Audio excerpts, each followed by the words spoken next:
ദൈവനാമം അതിയായി മഹത്വപ്പെടുമാറാകട്ടെ. വീണ്ടും ജീസസ് വോയിസ് മെസ്സേജ് എന്ന പ്രഭാത ദൈവവചന ധ്യാന ശുശ്രൂഷയിലേക്ക് എല്ലാ ദൈവമക്കൾക്കും സ്വാഗതം. അല്പസമയ ധ്യാനത്തിന് ഒരു വചനം നമുക്ക് വായിക്കാം. അപ്പോസ്തലനായ പൗലോസ് റോമർക്ക് എഴുതിയ ലേഖനം 8-ാം അധ്യായം 16-ാം വാക്യം. നാം ദൈവത്തിൻ്റെ മക്കളെന്ന് ആത്മാവ് താനും നമ്മുടെ ആത്മാവോടുകൂടെ സാക്ഷ്യം പറയും. നാം ദൈവത്തിൻ്റെ മക്കളെന്ന് ആത്മാവ് താനും നമ്മുടെ ആത്മാവോടുകൂടെ സാക്ഷ്യം പറയും. കർത്താവിൽ പ്രിയരെ, നാം വായിച്ചു കേട്ട റോമർ 8:16 പരിശുദ്ധാത്മാവിൻ്റെ സാക്ഷ്യമാണ് നാം കാണുന്നത്. എന്താണ് പരിശുദ്ധാത്മാവ് സാക്ഷിക്കുന്നത്? നാം അഥവാ ക്രിസ്തുവിൽ വിശ്വസിക്കുന്നവർ, യേശുവിൽ വിശ്വസിക്കുന്നവർ ദൈവത്തിൻ്റെ മക്കളെന്നുള്ള ആ സാക്ഷ്യം, ഈ സാക്ഷ്യം നാം പ്രാപിക്കുവാൻ എന്താണ് ചെയ്യേണ്ടത്? ഈ ചോദ്യത്തിൻ്റെ ഉത്തരം റോമർ 8:14 വായിച്ചാൽ നമുക്ക് മനസ്സിലാക്കാം. ദൈവാത്മാവ് നടത്തുന്നവർ ഏവരും ദൈവത്തിൻ്റെ മക്കളാവുന്നു എന്നാണ് അവിടെ കാണുന്നത്.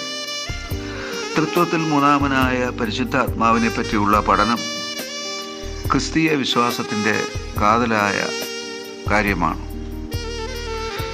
ഇതിൽ പരിശുദ്ധാത്മാവിൻ്റെ ദിവ്യമായ നടത്തിപ്പിനെ പറ്റി പറയും. കാരണം പരിശുദ്ധാത്മാവാണ് ഒരു ദൈവപൈതലിൻ്റെ ദൈനംദിന ജീവിതത്തെ നയിക്കുന്നത്. അത് പ്രാർത്ഥിക്കുവാൻ, അത് ആരാധിക്കുവാൻ, അത് സാക്ഷിക്കുവാൻ, അത് ഫലകരമായ ക്രിസ്തീയ ജീവിതം നയിക്കുവാൻ. അതുകൊണ്ട് തന്നെ ആത്മാവിൻ്റെ നടത്തിപ്പിന് നാം നമ്മെ വിട്ടുകൊടുക്കേണ്ടത് അഥവാ സമർപ്പിക്കേണ്ടത് ആവശ്യമാണ്.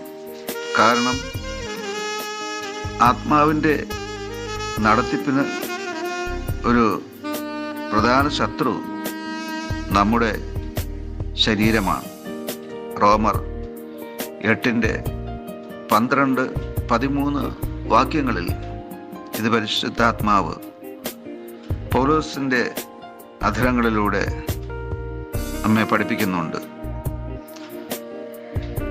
അവിടെ നാം കാണുന്നത്, ആകയാൽ സഹോദരന്മാരെ, നാം ജഡത്തെ അനുസരിച്ച് ജീവിക്കേണ്ടതിന് ജഡത്തിനല്ല കടക്കാരാകുന്നത്.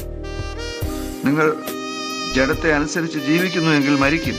നിശ്ചയം ആത്മാവിനാൽ ശരീരത്തിൻ്റെ പ്രവൃത്തികളെ മരിപ്പിക്കുന്നുവെങ്കിലോ നിങ്ങൾ ജീവിക്കും.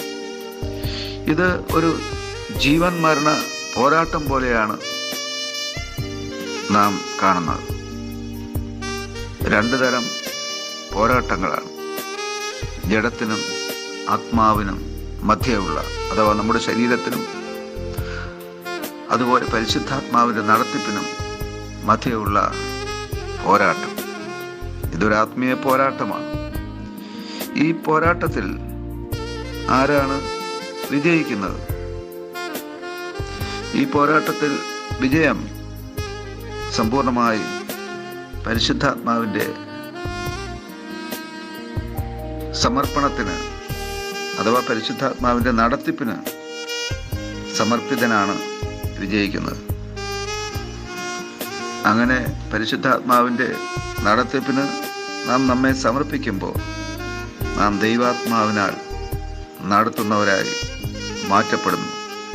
അങ്ങനെ ദൈവത്തിൻ്റെ മക്കൾ എന്നുള്ള ആ പദവി ഉറപ്പിക്കപ്പെടുകയും ചെയ്യുന്നു. ഇത് വല്ലപ്പോഴും ചെയ്യേണ്ടുന്ന ഒന്നല്ല. പ്രത്യുത ദൈനംദിനം ചെയ്യേണ്ടുന്ന ഒന്നാണ് സമർപ്പണം, സമ്പൂർണ്ണ സമർപ്പണം, ആത്മാവിൻ്റെ നടത്തിപ്പിനായിട്ടുള്ള സമർപ്പണം. ഈ സമർപ്പണം നാം ദൈനംദിനം പുതുക്കിയില്ലെങ്കിൽ നാം ജഡത്തെ അനുസരിച്ച് ജീവിക്കുന്നവരായി വീണുപോകുവാൻ സാധ്യതയുണ്ട്. അതുകൊണ്ട് ദൈവാത്മാവിനെ അനുസരിച്ച് ദൈവഹിതം ചെയ്യുവാൻ നമ്മെ സമർപ്പിക്കാം.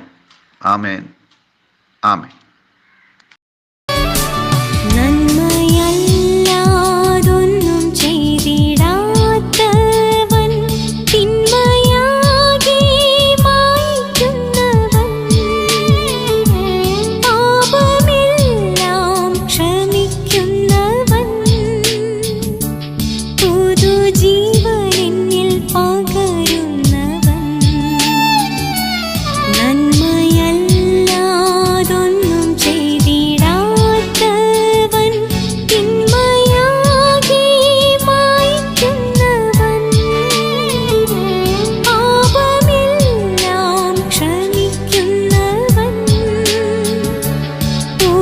जी